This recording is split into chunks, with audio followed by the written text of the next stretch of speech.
तो यहाँ पे आपके देखिए MySQL पाइथन 3, तो पाइथन 3 भी है यहाँ पे, MySQL भी है, दूसरी और भी लैंग्वेजेस हैं जो आपको पढ़ना है। तो जो जो भी लैंग्वेज है उन सबके लिए ऑनलाइन कंपाइलर अवेलेबल है, इंटरप्रेटर कंपाइलर जो भी है वहाँ पे सारे अवेलेबल है। You can write your code here. तो जो मैंने कोड वहाँ पे लिखा है मैं उसको एज इट इज यहाँ पे कॉपी करूंगा और पेस्ट कर दूंगा। तो क्रोम में है, यहाँ पे भी ओपन किया है। अब नीचे देखिए यहाँ पे रन कंट्रोल, इसको मैं बड़ा बड़ा कर देता हूँ, ज़्यादा बड़ा हो गया। तो यहाँ पे देखिए कोड पूरा कॉपी हो गया वहाँ पे। तो इक्वल टू इंटीजर इनपुट, और इसको यहाँ से रन एंटर। रन एंटर करते ही यहाँ पे नीचे देखिए आपकी नीचे आएगा यहाँ पे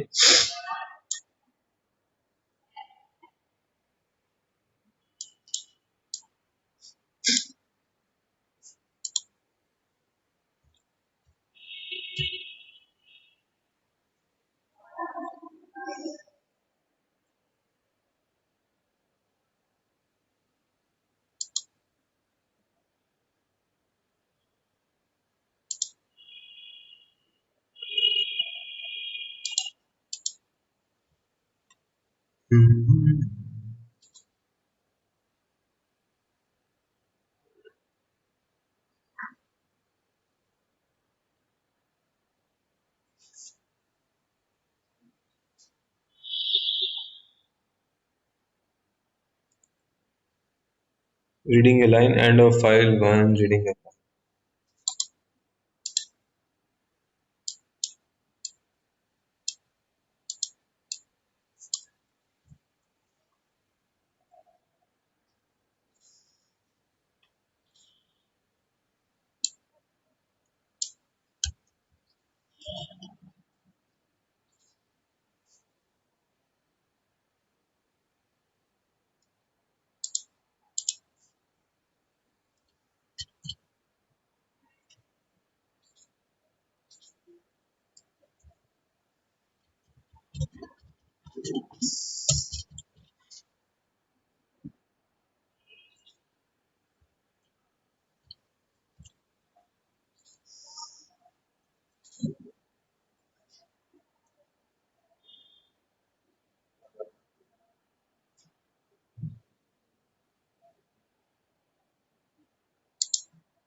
सर वो पेपर मांगा है तो ये कौन सा पेपर? ये नेशनल में पेपर लग गया कैसे पेपर चाहिए? कुछ क्या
सेम प्रोग्राम हम यहाँ पे कॉपी करेंगे, program is Python online compiler के अंदर।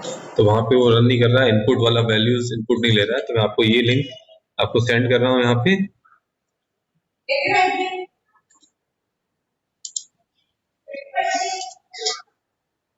और मैं व्हाट्सएप पे सेंड कर रहा हूँ ये वाला लिंक। तो आपको ऑनलाइन कंपाइलर को भी है, आपको ऑनलाइन मिल जाएगा वहां पे, उसमें आप सारा कुछ टाइप और कर सकते हैं सब।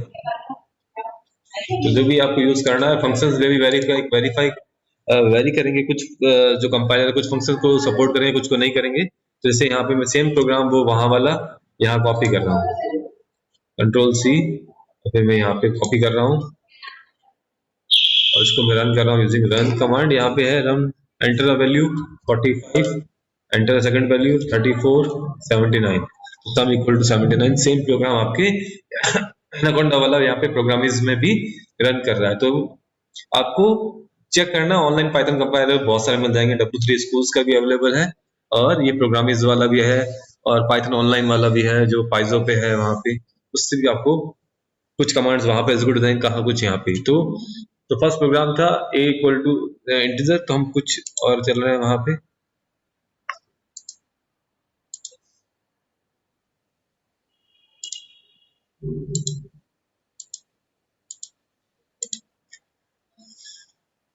इंट्रोडक्शन है आपकी, जनरली सिंपल सी लैंग्वेज में है वहां पे। Python is a called script. Python programme जो भी आप लिखते हैं that is a script. Script is a sequence of definition and commands. Generally script जो है आपकी, वो डेफिनेशन जो भी है यहाँ पे उसका पार्ट है। दैट मीन्स कमांड्स जो आप एंटर कर रहे हैं वहां पे प्रोग्राम में, जो सेट ऑफ इंस्ट्रक्शंस लिख रहे हैं, दीज आर कमांड्स। तो जो कमांड्स है आपके इंडिविजुअली, मैं चाहूँ तो यहाँ पे एनाकोंडा के अंदर देखिए कमांड प्रॉम्प्ट चल रहा है, यहाँ पे कंसोल जो है इसमें मैं डायरेक्ट लिख सकता हूँ a इक्वल टू 12, फिर यहाँ पे b इक्वल टू 23, फिर मैं c equal to a plus b direct लिखता हूँ यहाँ पे। तो लाइन बाई लाइन कमांड्स भी एग्जीक्यूट हो रहे हैं, और c करता हूँ तो c की वैल्यू प्रिंट हो जाती है यहाँ पे 35। आउटपुट आ गया c इक्वल टू 35, 12 प्लस 23, 35, तो 35 यहाँ पे। तो ये यहाँ पे आपके जो सेट ऑफ इंस्ट्रक्शन जो है वो एज ए कमांड भी रन कर रहे हैं, और आप चाहें तो प्रोग्राम में। इसलिए यहाँ पे Python program is known as script. Script कहते हैं यहाँ पे, क्योंकि आपके जो HTML में जो आपने वेब पेज भी बनाया होगा तो उसको भी हम स्क्रिप्ट ही बोलते हैं, वहां पे वेब पेज को भी स्क्रिप्ट, क्योंकि वहां पे भी सेट ऑफ कमांड्स है। सो अब मैं आपको बताता हूँ आगे नेक्स्ट जो पार्ट है यहाँ पे। तो in Python data types are inbuilt, hence support dynamic typing, declaration of variable is not required.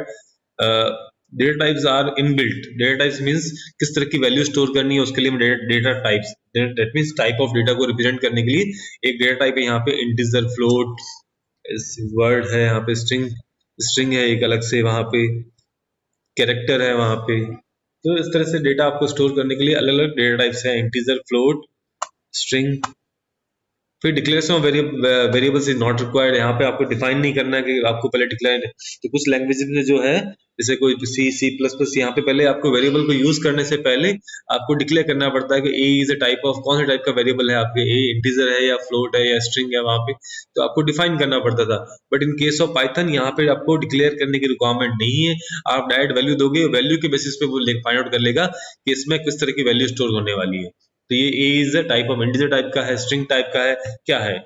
Memory management is automatic done. Type of value पे डिपेंड करता है कि इसमें किस तरह की वैल्यू आपकी मेमोरी, कितनी मेमोरी इसको लोकेट करनी है, इंटीजर है तो कितनी, फ्लोटिंग वैल्यू है तो कितनी, और आपके स्ट्रिंग है तो किसके अकॉर्डिंग। तो वैल्यू के बेसिस पे वो डिफाइन करता है तो what is variable? Variable is like a container that stores value that you can access और चेंज। तो वेरिएबल का क्या कह सकते हैं हम? Variable is like a container, इस कंटेनर टाइप का है, मेमोरी है वहां पे जो आपके वैल्यूज को स्टोर करता है, that can you access, that means जो वैल्यू को आप बाद में एक्सेस कर सके वहां पे, वैल्यू स्टोर कर सकते हैं वहां पे और चेंज कर सके, वहां वैल्यू अपडेट कर सके वहां पे। जैसे a इक्वल टू 5 लिया, बाद में आपको लगा a की वैल्यू 10 5 से इंक्रीमेंट होनी चाहिए, ऐड होनी चाहिए 5, तो a equal to a plus 5 किया आपने, दैट मीन्स नेक्स्ट टाइम उसकी वैल्यू 10 हो गई। फिर और अपडेट हुआ वहां पे कि 10 प्लस 5 15 हो गई। दैट मीन्स अब a इज अ वेरिएबल। तो a variable has three component, first is identity of variable, type of variable और वैल्यू ऑफ वेरिएबल। तो first is identity of variables, it refers two objects address in the memory. अब identity की बात करें, memory में कहाँ पे आपके स्टोर हो रहा है, जैसे सी की वैल्यू कहाँ स्टोर हो रही है, तो आईडी ऑफ सी देखते हैं।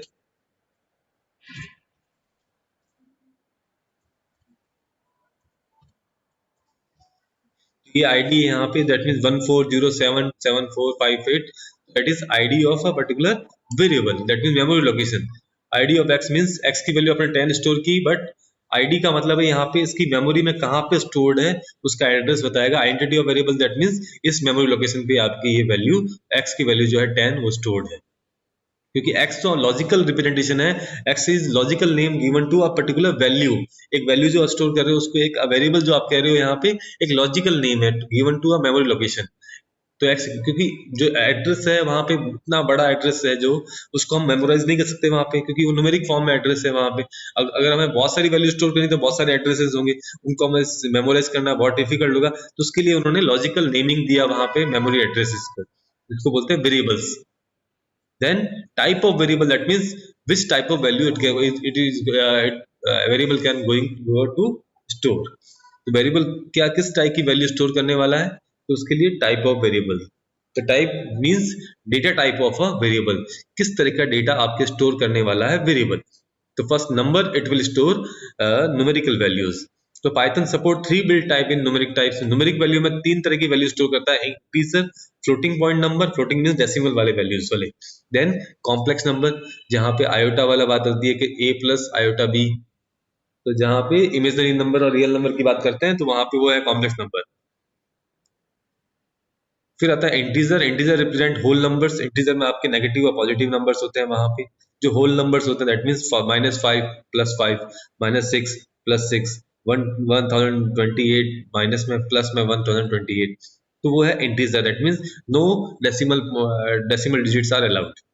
इन floating point number it represent number with decimal point, decimal point के साथ में नंबर होगा वहां पे, नेगेटिव भी होगा पॉजिटिव भी होगा वहां पे, -43.2, 6.0 प्लस 6.0 या 6.0 वहां पे, that is floating, that means decimal point को इंक्लूड कर रहा है, दैट इज फ्लोट वैल्यू।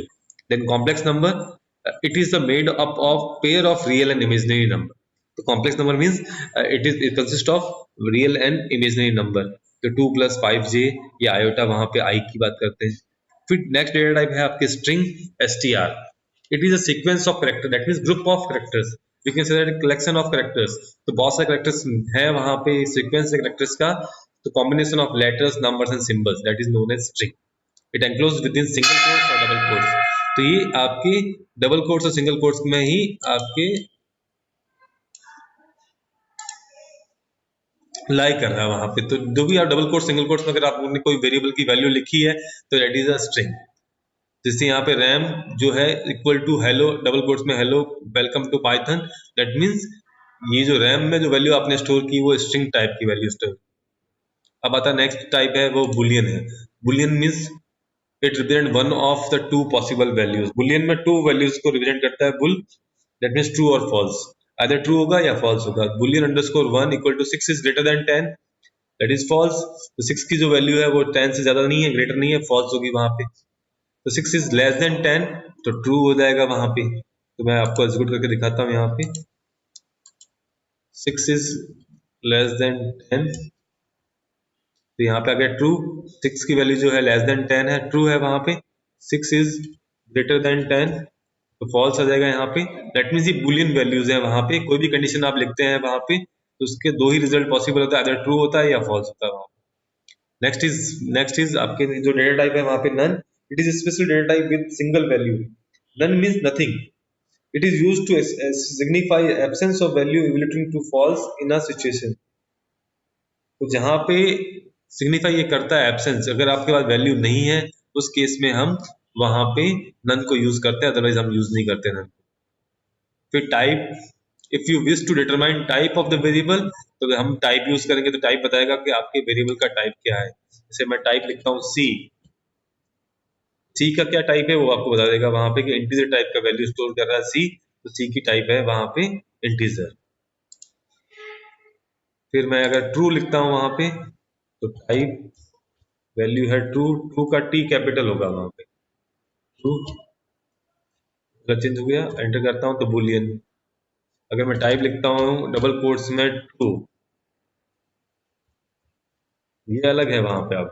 अब ये ट्रू बुलियन वाला नहीं है, अब ये स्ट्रिंग हो गया str आएगा। तो इस तरह से आपके डिफरेंट डिफरेंट वेरिएबल्स की डिफाइन कर रखा है वहां पे। फिर value of the variable, values are assign to a variable using assignment operator. तो वैल्यूज आपके जो भी असाइन करेंगे वेरिएबल को, तो वो assignment operator that means equal to के थ्रू, marks equal to 87 that means marks variable की जो वैल्यू है वो 87 हो गई वहां पे। अगर मार्क्स को मैं प्रिंट करवाता हूँ तो 87 प्रिंट करेगा वहां पे, अभी मैंने आपको बताया था वहां पे। तो मार्क्स जो है नेम ऑफ द वेरिएबल है और वैल्यू जो है 87, तो marks equal to 87 that means 87, तो वहां पे वैल्यू ऑफ द वेरिएबल है वहां पे, और marks is a name given to a variable. और आईडी से आपके मार्क्स का एड्रेस आएगा कि मेमोरी में कहाँ पे स्टोर्ड है।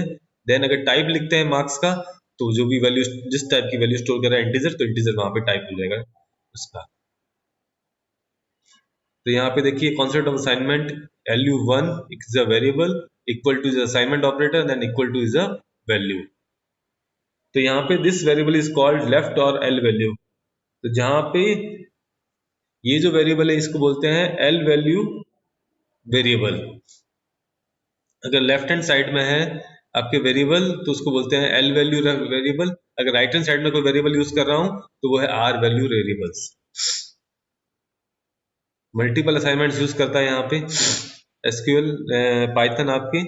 जैसे यहाँ पे मैंने x y z p equal to 40 30.5 Vinay, तो x की वैल्यू 2 है, सेकंड वैल्यू y की वैल्यू 40, z की वैल्यू थर्ड वैल्यू 30.5 और p की वैल्यू है विनय। तो यहाँ पे मल्टीपल वेरिएबल्स एक ही स्टेटमेंट में हम डिक्लेयर भी कर सकते हैं, उनकी वैल्यू डिफाइन भी कर सकते हैं। तो यहाँ पे x की वैल्यू 2 है वही, y की वैल्यू 40, z की वैल्यू 30.5 और p की वैल्यू विनय। तो इस तरह से भी वैल्यूज आपके डिफाइन होती है। तो बाकी नेक्स्ट हम कल से कल करेंगे। तो आज के लिए इतना ही है।